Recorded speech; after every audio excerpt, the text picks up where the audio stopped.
Apple Podcasts in iOS 15.4 gains new features, including season episode filters. There's been a lot of stories coming out about changes inside of iOS 15.4. Podcast is an interesting one. I don't use the Apple Podcast app, but it got me thinking about podcast apps in general and how they suck. I mean, they don't suck completely. I'm glad they exist and I'm glad that there's options, but there's filters that I was reading about in this update where it seemed so helpful. So let's say, for example, you have a number of podcasts that you subscribe to.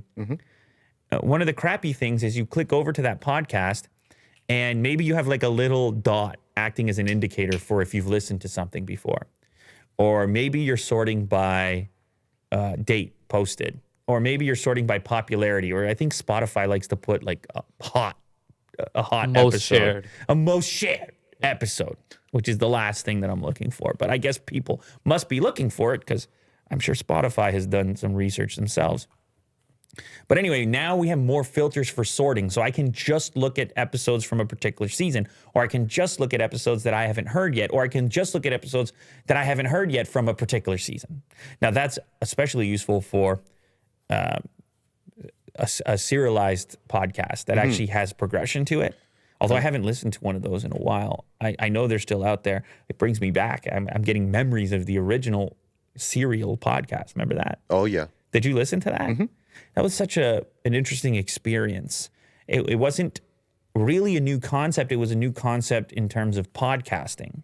Yes. They used to do things like this on radio once upon a time. You'd follow along the story.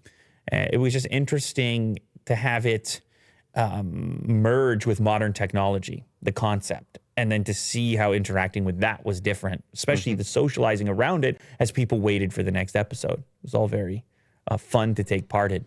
But anyway, I think that there is innovation that can happen inside of podcast applications. I don't think that they should be static or stuck, and I like to see Apple investing in making some of those changes because the podcast space has just been kind of weird. It's like trying to figure, even though we've got pod in the name and Apple has played such a huge role in the adoption of podcasts and the production of podcasts by having a platform to put them on. Now it's all spread out and split up and it's all over the place. And you can listen to a podcast. You can watch this show on YouTube live. You can watch this show on YouTube after the fact as a video that's uploaded. You can watch this show in clips with the video component and piece. You can listen to this show on Spotify and a number of other streaming services for free.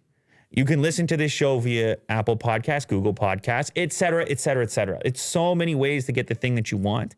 So hopefully what this breeds is alternative means, like new features in order for these different platforms to remain competitive so that you get the best version of potentially interacting with this stuff.